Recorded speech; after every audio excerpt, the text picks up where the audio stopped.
हम चलते हैं अब नेक्स्ट स्लाइड की तरफ। The rebellion takes place much sooner than the animals had thought of. 3 months after old Major dies, Mr. Jones, Manor Farm's owner, gets drunk and forgets to feed the animals. The animals get angry and revolt against Mr. Jones. They expel Jones from the farm and dispose of his tools, which they see as instruments of oppression.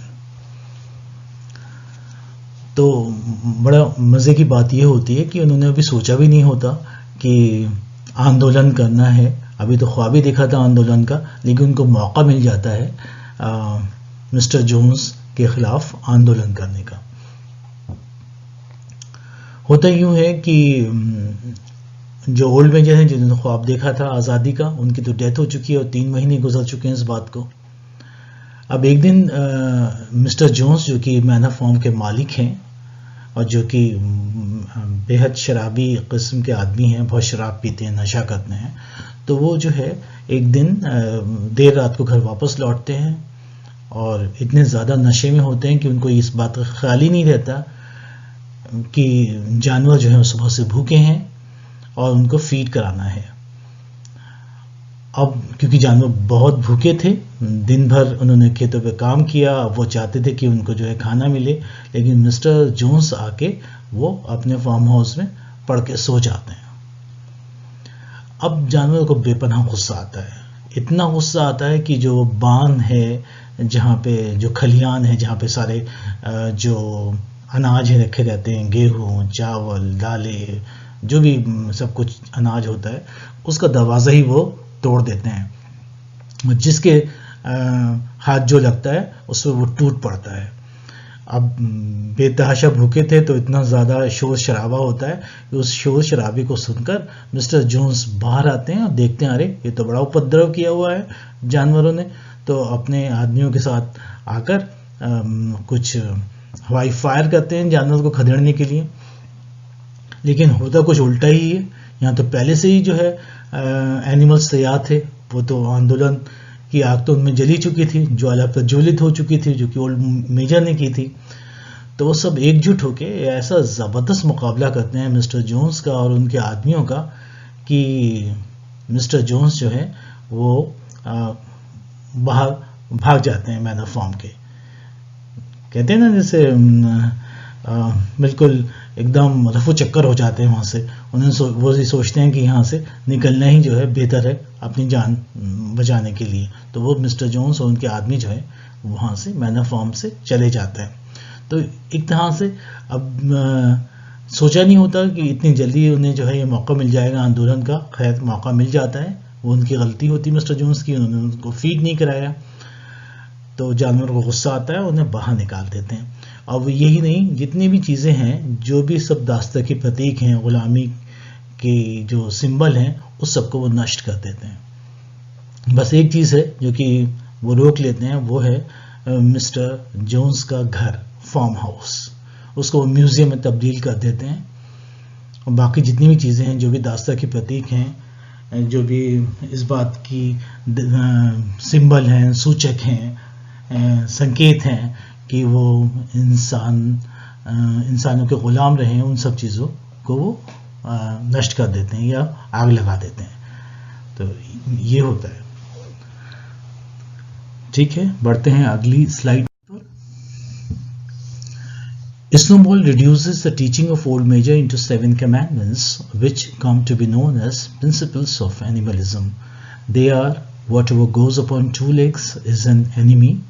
Whatever goes upon 4 legs or has wings is a friend. No animal shall wear clothes. No animal shall sleep in a bed. No animal shall drink alcohol. No animal shall kill any other animal. All animals are equal. They use the commandments to educate all the young. The animals begin to read and write. As most of the animals lack the intelligence to memorize the 7 commandments, Snowball reduces them to the single maxim: 4 legs good, 2 legs bad. The sheep take to chanting this at meetings. क्योंकि जो old major की teachings होती हैं उसको ऐसे के ऐसा एक स्पीच के तौर पे याद रख पाना तो मुश्किल था।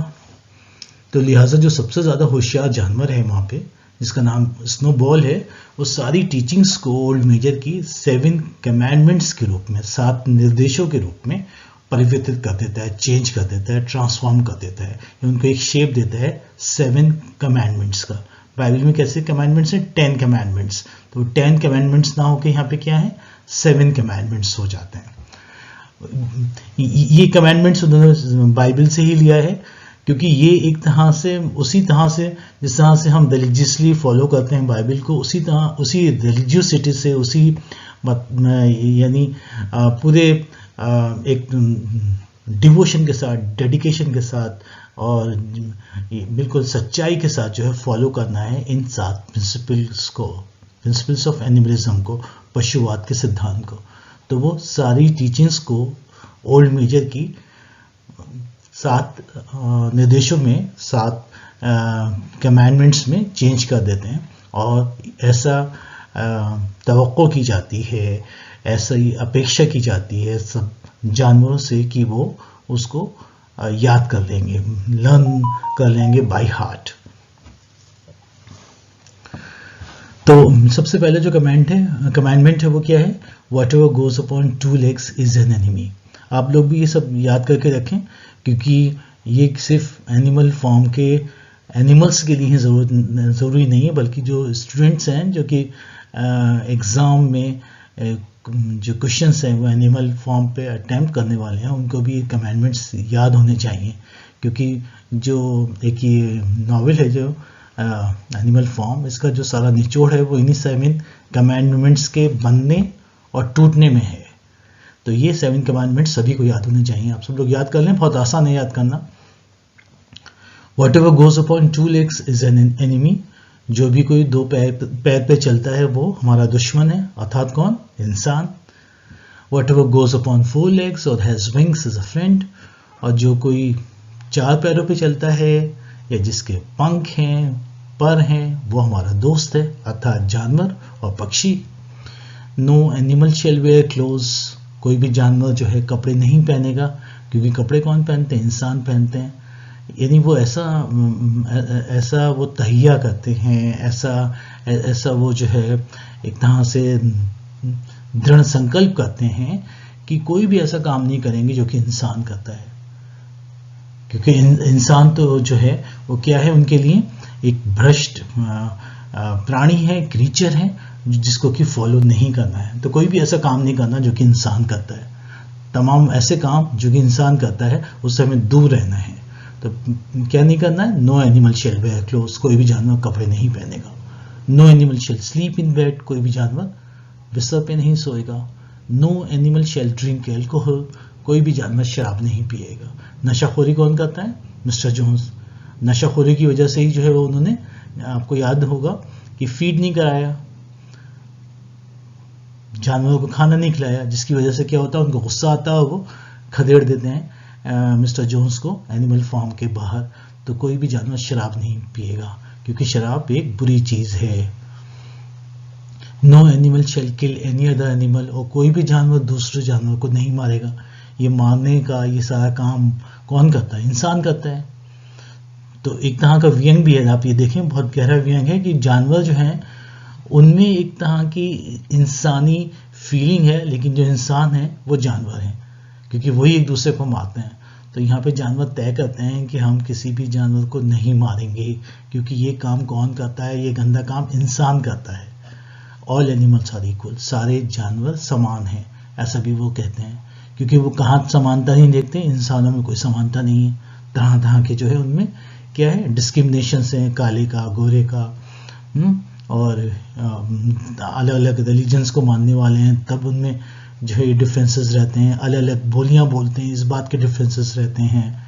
अलग अलग जातियों के हैं, इस बात के डिफरेंसेस रहते हैं। तो डिफरेंसेस ही डिफरेंसेस हैं ह्यूमन बीइंग्स के साथ। समानता तो है ही नहीं, जबकि समानता होनी चाहिए। तो एनिमल्स क्या तय करते हैं कि सारे जानवर समान होंगे, किसी में किसी तरह का कोई भेदभाव नहीं होगा, कोई छोटा बड़ा, कोई ऊंच नीच नहीं होगी।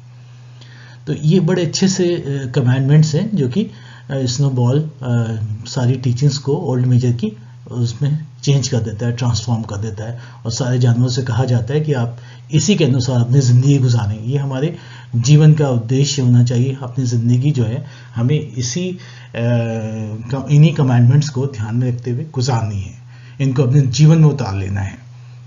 ये पर्पस होता है इन कमांडमेंट्स का। They use the commandment to educate all the young. ये जो कमांडमेंट्स है इसका ये भी पर्पस है कि जो यंग हैं, जो नए जानवर हैं, छोटे हैं, उनको एजुकेट करना, उनको शिक्षित करना। The animals begin to read and right.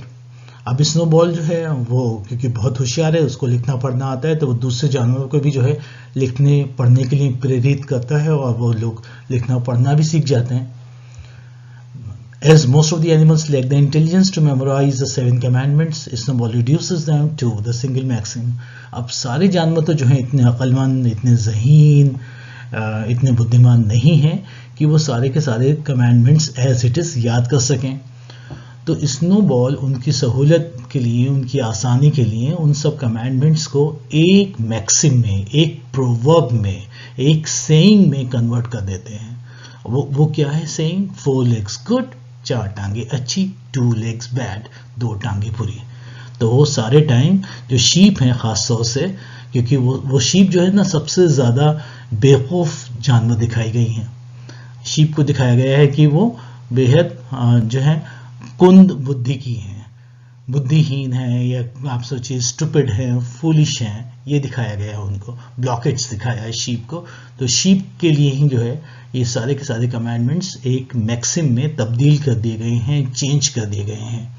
4 legs good, 2 legs bad, 4 टांगे अच्छी, 2 टांगे बुरी, 4 टांगे अच्छी, 2 टांगे बुरी। तो हमेशा जो है इसको रिपीट करती रहती हैं। तो क्या हुआ? 4 टांगे अच्छी, 4 टांगे किसकी हैं? जानवरों की। 2 legs बैड, 2 टांगे किसकी हैं? इंसानों की, तो वो बुरी हैं। अर्थात जानवर अच्छे, इंसान बुरे, जानवर अच्छे, इंसान बुरे, ये मतलब है इसका। तो इस तरह से होता है। चलिए चलते हैं अगली स्लाइड पर। Food is plentiful and the farm runs smoothly. The pigs milk the cows, and then the animals go out for harvesting. When they return, the milk disappears mysteriously. The first harvest is a great success. The animals adheres to the tenets of animalism happily. Each animal works according to his ability and gets a fair share of food. Some months after the rebellion, Mr. Jones and his men return to the farm and attempt to reclaim the property. But under Snowball's leadership, the animals repel the attack and Mr. Jones disappears for good. This clash with Mr. Jones is given the name of the Battle of the Cowshed. Food is plentiful. अब खाना जो है वो प्रचुर मात्रा में है, खूब है उनके पास, कोई कमी नहीं खाने की। And the farm runs smoothly. और जो फार्म है वो अच्छी तरह से रन कर रहा है। अब क्योंकि मालिक कौन है? मालिक खुद जानवर हैं, तो वो अपने लिए ही काम करते हैं, तो खूब दिल लगा के काम करते हैं। जब दिल लगा के काम करते हैं तो प्रोडक्शन बहुत अच्छा होता है, और फिर खाने की कोई कमी नहीं रहती, तो वो भरपेट खाना खाते हैं, तो बहुत खुशी का आलम है। यानी जैसे उन्होंने सोचा था, जो ख्वाब था वो उसकी जो है यानी वो यथार्थ में, हकीकत में तब्दील हो गया है, परिवर्तित हो गया है। उस जो है उसकी मतलब सच्ची ताबीर जो है उन्हें देखने को मिलती है। जैसे कि ओल्ड मेजर ने सोचा था वैसा ही कुछ होता है। लेकिन ये सारी बातें कब की हैं? शुरुआत की हैं। ध्यान रखने की बात है, ये बिगनिंग है। अभी नया नया आंदोलन जो है हुआ है, अभी नई नई आज़ादी मिली है, तो सब कुछ नया नया है। इसीलिए जो है सब कुछ बहुत खूबसूरत, बड़ा बेहतरीन, बड़ा हरा हरा है। Everywhere there is green. Okay, try to understand this. तो ये बिगनिंग है अभी, तो बिगनिंग में सब कुछ अच्छा है। The pigs milk the cows. अब देखें, अभी बिगनिंग ही है, थोड़ा सा ये अरसा गुजरा है, लेकिन अब देखिए क्या चेंजेस आ रही हैं। The pigs milk the cause.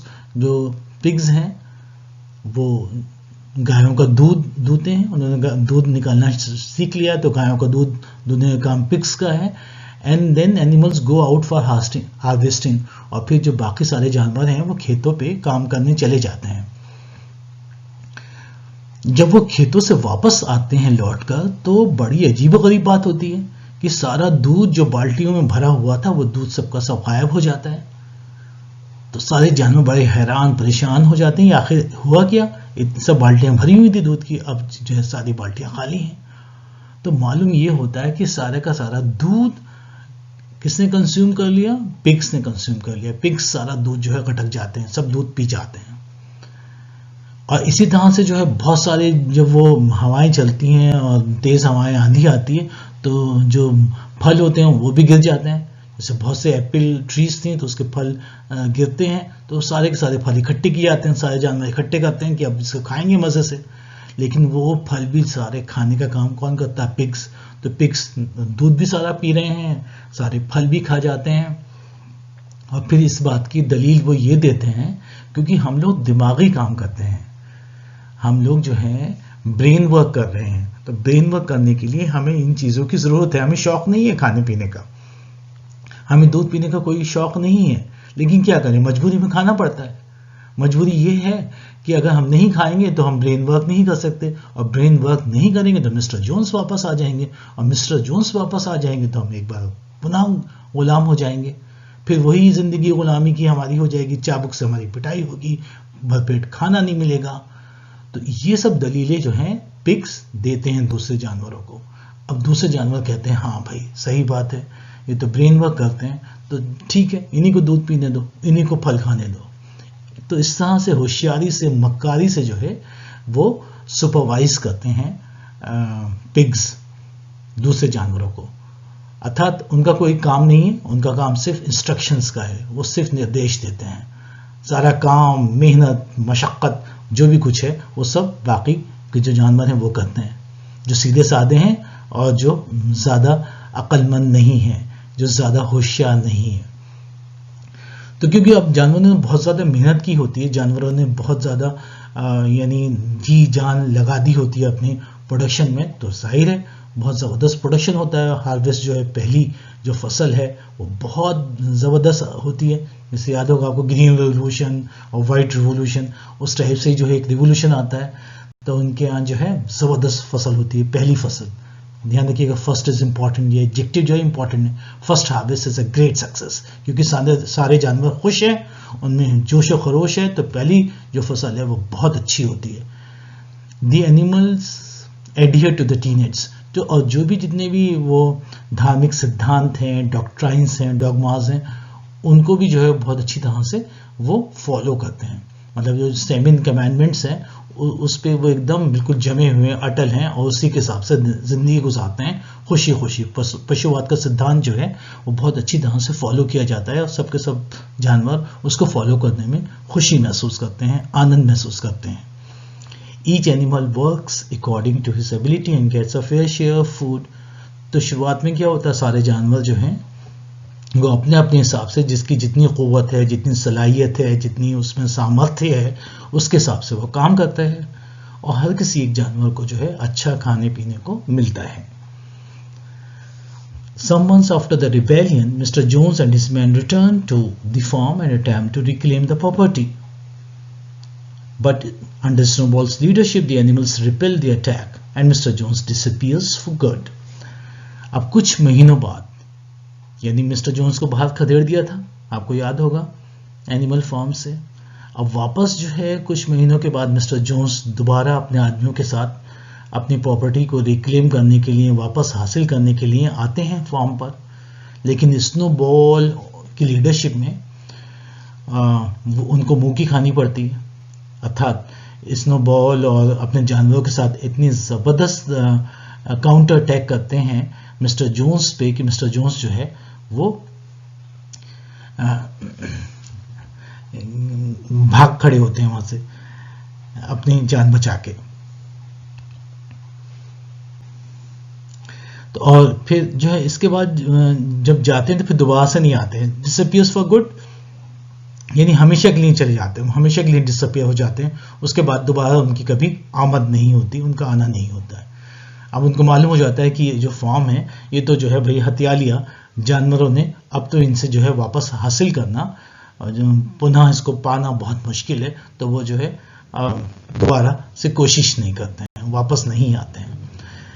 और ये जो क्लैश है, ये जो डिस्प्यूट है, ये जो लड़ाई जो मिस्टर जोन्स की और जानवरों के बीच होती है, इसको दिया जाता है नाम the battle of the cowshed. याद रखिएगा, नाम बहुत इंपॉर्टेंट है, the battle of the cowshed, क्योंकि गायों का जो बाड़ा है जहाँ पे गायों को रखा जाता है, गाय बंद की जाती हैं सर्दियों के मौसम में, जो तो वहीं पे जो है सारे जानवर छिपके बैठते हैं, एम्बुश छिपके बैठ जाते हैं, और वो जो है जैसे ही मिस्टर जोन्स और उनके आदमी आते हैं तो वहां से वो एकदम से अटैक करते हैं उनके ऊपर। तो एक तरह से जो काउशेड है उस नाम से इसको याद किया जाता है, the battle of the cowshed. और अक्सर एग्जाम में शॉर्ट नोट भी लिखने के लिए आता है, right a short note on the battle of the cowshed. तो आप लोग ध्यान रखिएगा इस बैटल के नाम को, और इस बैटल में क्या लिखना है आपको यही बैटल डिस्क्राइब करनी है जो कि मिस्टर जोन्स और स्नोबॉल और दूसरे जानवरों के बीच में होती है। स्नोबॉल लीडर होते हैं, स्नोबॉल लीड करते हैं। और इसमें अच्छा एक चीज़ मैं बताना चाहूँगा आपको कि जो दूसरा लीडर आपको याद है कौन है? नेपोलियन। Very good. नेपोलियन जो है वो कहीं भी फिगर नहीं होता इसमें, मतलब we do not see him anywhere in the entire episode of the battle of the cowshed. यानी जो लड़ाई होती है कि इम्पॉर्टेंट पहली लड़ाई है, सबसे ज़्यादा मील का पत्थर है ये लड़ाई, इससे जो है उनकी जो है एक मजबूत पकड़ हो जाती है एनिमल फॉर्म में, और वो भी जो है हताश हो जाते हैं और दोबारा से जो है कभी कोशिश नहीं करते वापस आने की एनिमल फॉर्म में मिस्टर जोन्स। तो ये एक इम्पॉर्टेंट लड़ाई थी, लेकिन नेपोलियन का इसमें कहीं आता पता नहीं है, वो गायब है सिरे से। तो पूरा जो श्रेय है वो इसका किसको जाता है? स्नोबॉल को जाता है। तो आप ये देखिएगा कि वास्तव में मेहनत कौन करता है आज़ादी के लिए और कौन जी जान लगा देता है। क्या वास्तव में उसके बलिदानों को, उसकी कोशिशों को और जो उसने कुर्बानियाँ दी होती हैं लोग याद रखते हैं या नहीं? लेकिन हम क्या देखते हैं दोस्तों, जो बाद के नेता आते हैं वो पहले नेताओं की कुर्बानियों पे पानी फेर देते हैं। वो कहते हैं नहीं नहीं, वो कोई पेट्रियाटिक लीडर नहीं था, कोई देशभक्त नहीं था, कोई देश प्रेम नहीं था, बल्कि वो तो जो है क्या था, वो एक गद्दार था। वो तो जो है मिस्टर जोन्स से मिला हुआ था। मिस्टर जोन्स तो यहाँ सबसे बड़े दुश्मन है। तो एक तरह से ऐसा आरोप स्नोबॉल पे नेपोलियन लगाता है। जब आप आगे पढ़ेंगे तो आपको मालूम होगा कि किस तरह से जो है नेपोलियन, जो कि कहीं भी शामिल नहीं है इस लड़ाई में, the battle of the cowshed में, वो किस तरह से सारा क्रेडिट बिना लड़ाई लड़े हुए अपने आप ले जाता है। तो ये किस तरह से ये पॉलिटिक्स में होता है और किस तरह से आम जनता को बेवकूफ़ बनाया जाता है, ये बहुत ही सुंदर तरीके से जॉर्ज ऑरवेल ने इसमें दर्शाया है। और इसीलिए यही खूबी है इसकी एनिमल फार्म की, ये कभी भी बासी नहीं होता। It never goes stale, it's always fresh. आप जब भी इसको पढ़ेंगे आपको लगेगा बिल्कुल ये तो एकदम सच्ची घटना पे आधारित है, ये तो हम आसपास ऐसा देखते ही हैं। और जिस देश में भी जो भी इसको पढ़ता है, यही नहीं कि आपके इंडिया में ही ऐसा है, किसी भी देश, आप इसको इंग्लैंड में पढ़ें, आप इसको अमेरिका में पढ़ें, आप इसको ऑस्ट्रेलिया में पढ़ें, हर जगह आपको महसूस होगा अरे ये तो हमारे देश के बारे में है, या हमारे नेता तो ऐसे ही करप्ट हैं जैसे कि इसमें दर्शाए गए हैं। तो हर किसी को यही फीलिंग आती है। और एक अच्छे वर्क की यही खूबी होती है, जो क्लासिक वर्क होता है उसकी यही खूबी होती है कि उसको जहाँ भी पढ़ा जाए वहीं पे लोगों को अपील करे। तो यूनिवर्सल अपील है इसकी। और कैसे है, ये बासी नहीं होता है। ठीक है, जैसे कुछ नॉवेल्स स्टोरीज होती हैं कि मतलब वो बासी हो जाते हैं, बेकार हो जाते हैं, वक्त के साथ साथ वो जो है ठंडे पड़ जाते हैं, उनको पढ़ा नहीं जाता, उनका जिक्र नहीं होता, उनकी बात नहीं करते लोग। लेकिन एनिमल फॉर्म के साथ ऐसा नहीं है। एनिमल फॉर्म क्या है? टाइमलेस है, टाइमलेस। तो ये टाइमलेस भी है और यूनिवर्सल भी है। इतना समय हो गया, 1945 में लिखा गया, आज भी पढ़ाया जाता है, आज भी पढ़ा जाता है और बहुत रुचि आती है इसको पढ़ने में, बहुत मज़ा आता है क्योंकि ये बासी नहीं होता है और फिर हर जगह इसको लोग एंजॉय करते हैं। तो ये दोनों खूबियाँ इसमें हैं, टाइमलेस भी और यूनिवर्सल अपील भी है इसकी। ये क्लासिक होने के लिए ये चीज़ ज़रूरी होती है। ठीक है, तो आप इन सब चीज़ों पे गौर कीजिएगा पढ़ते वक्त।